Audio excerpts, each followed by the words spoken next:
All right, welcome to the Center for Diversity Leadership, where we are supporting school leaders together across the nation as they create school cultures that ensure all students are seen, valued, celebrated, and heard.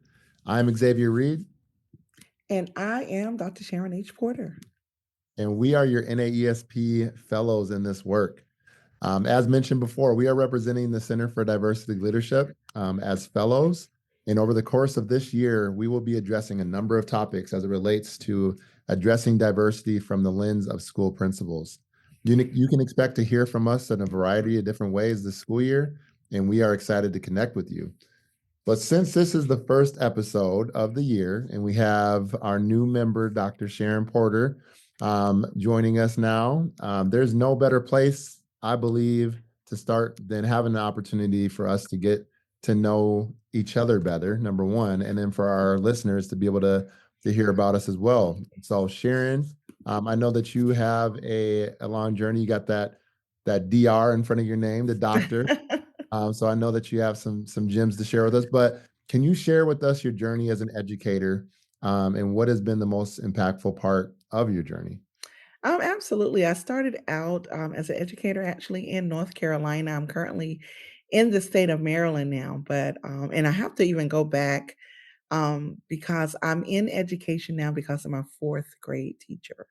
And I always like to pay homage to her, Miss Mullet. Just a small town, fourth grader, just who totally admired the fourth grade teacher and all that she did. It was actually the reading of the Tales of a Fourth Grade Nothing by Judy Blume that I sat there on the carpet, looked up at her, and in my mind, I can still see it today, said I was going to be a fourth grade teacher. And so I held on to that. Actually, my first position in student teaching was in fourth grade. So I was just delighted. But yeah, I started in North Carolina and then relocated to the Washington, D.C. area, the DMV as we call it. And I have been here now for over 30 years. Have served in a variety of roles: classroom teacher, instructional specialist, test development specialist, regional instructional specialist, leadership development coach, elementary principal, middle school principal, and currently serving as an elementary principal. And so it has been a wonderful journey. I did receive my doctorate in educational leadership from Howard University 2017. And it's really about building the capacity of leaders where my passion lies. So I'm just, first of all, humbled to be even a part of the center with NESP and work alongside you, Xavier, and just, excited to use my expertise to share, but also to gain so much knowledge from you and all of our colleagues from across the nation. Absolutely, absolutely. That's very, very impressive. What would you say has been your because you've been in a number of different positions. What's been your favorite role that you've been in? It really is a toss up between leadership development coach and principal. I absolutely loved my role as a leadership development coach, working with first and second year principals and first and second year assistant principals. Mm. So much so that I came back to the schoolhouse so that I can do that work on my own. And so that's really what landed me back in the schoolhouse because I couldn't do the leadership development coach as a side hustle, and I put that in air quotes because I was doing it for a school district. And so I made the decision to go back to the schoolhouse and become a principal again so that I can lead the work on my own. And I did. I started my own consulting and leadership assignment, now working with first and second year principals and assistant principals from across the country. So, Amazing. so it's a toss up. I love the principalship, but Yeah. it's something about working with novice leaders that I Yeah. absolutely love. Love that. I love that. Yeah, so my journey, as I think about my journey as an educator, I always share that I did not initially go into education. And as I reflected on it, there's, a number of reasons why I didn't. And I think that that's, something as building leaders to always be mindful of is just the way that we talk about education and the way our staff talks about education when, with students, because I would say my experience was, having people discourage me, from going into education. I actually had an interest in working with kids. I always wanted to work with kids, but was a little bit discouraged from that. I also, when I was in college, our country was going through the recession, and so for me, it was important. For me, it was important for me to graduate and be able to find a job right away, and that was, something that I saw, a level of importance with to just be able to be able to stand on my own 2 feet and be able to, start my adult life, and so I was searching for different internships. I found one with Target Corporation, Mm. and Target is out of Minneapolis, where I live, and so I did an internship with Target, and so usually at the end of the internship, for the interns a full-time job once they graduated that following spring. And so, that job security was something that I was searching for. And with a company like Target, was important. And so I actually had a job secured for when I graduated. My major in college was in communication studies and business administration, and leadership. So it kind of left the door open for a lot of different directions that I could go in, but still had that leadership in there as well. As I started at Target, Target was a great opportunity, a great company to work for, but I would say I just wasn't passionate about. I always tell people I wasn't passionate about pots and pans. That wasn't that's not what moved me. I'm passionate about people, and so I got interested into coaching first. That was kind of my first step into it, and then I started to look for different roles in education. I was able to land a role in a middle school out here, kind of a suburb of St. Paul, and I landed the role of equity specialist. And so for that role, I was basically like a student advocate, a family advocate. I was the first person in that position in that building, so I kind of got an opportunity to kind of make it my own as well, which was really nice. But really, the core piece of that role was working with mostly boys. I had a couple groups of boys I worked with. There was a program that happened during the school day. It had three different grade levels, sixth, seventh, and eighth, and it was classes. And then I had an after school group called Stripes, that was, another group of boys that I got to work with. And I would say my most impactful part of my journey was definitely that time working with all of those boys and all those students, and because just being able to hear their stories, understand the challenges that they were facing, that they were up against, and then just the sheer like a level of appreciation that they have for you, it just really helped to shape my vision and even who I am today, Yeah. and still being connected to a lot of those students as well. And now they're men, and they have their own family. Some of them are married. Some I ran into one of my students and he was married and had, a couple kids, and I'm just like, Wow. "Whoa," uh, but shortly after doing that role, I then, followed leadership, was an associate principal for 3 years, and then have been principal here in Wayzata, Minnesota for the last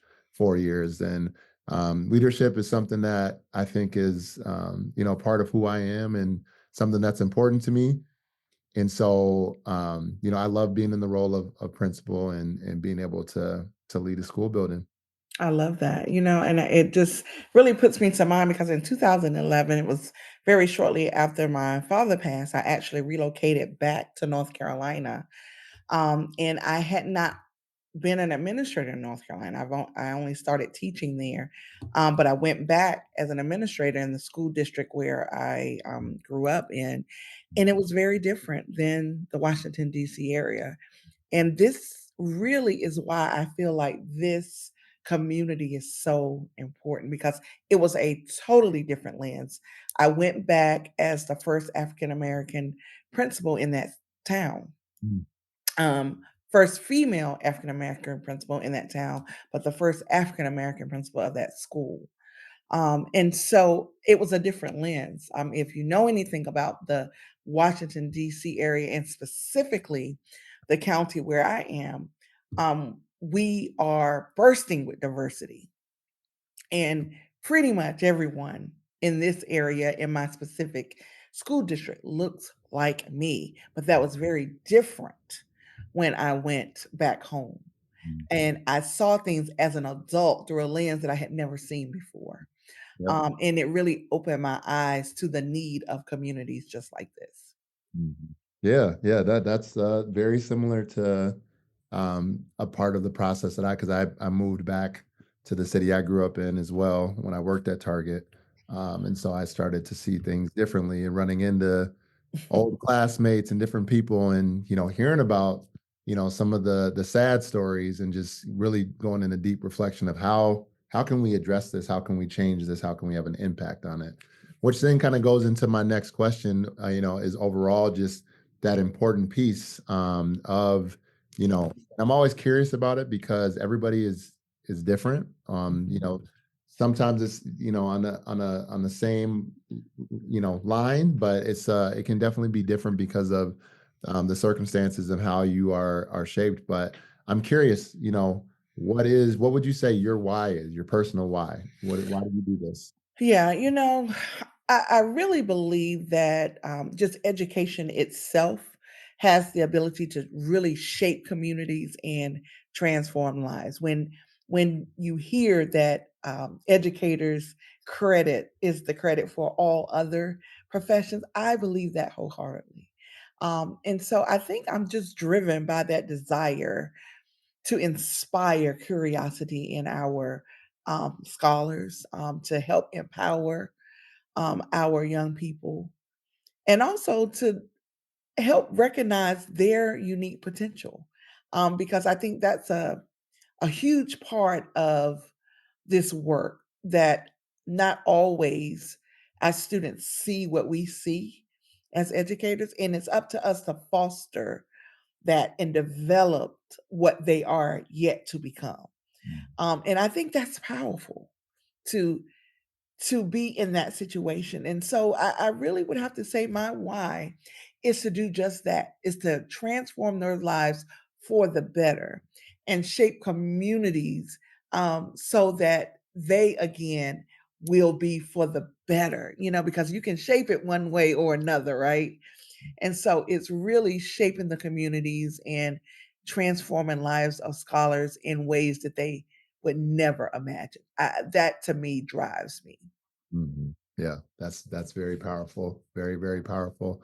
Um, Yeah, for me, I think when I think about my why, and why I do this, I go to truly, wholeheartedly believing that us as educators, we can help to change the world. We can help to change the outcomes for all of our students that walk through our doors.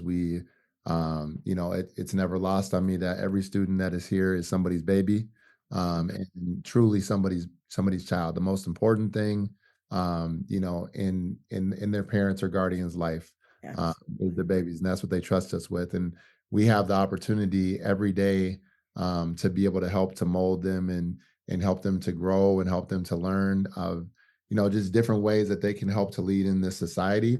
I think I also, on the flip side, or you mentioned it in one of the buildings that you worked in, but being a black male leader, there's not very many of us, and I have the opportunity to, completely disrupt a lot of narratives about black men every time I walk into my building, because in my building, it's a diverse building, but it is in a mostly white, community, and so I have that opportunity on another end to be able to do that. And I also have the opportunity for the students of color and for my black and brown students for them to see somebody that looks like them leading a building when they haven't seen that before. And so it really aligns with the kids. I think the other piece that's important in this work as well is the equity work, the DE and I work. That was really, as I mentioned, what brought me into education Mhm. was that role of equity specialist, and there is space for that. And I know that there's different challenges in different states and different spaces where that's being challenged right now.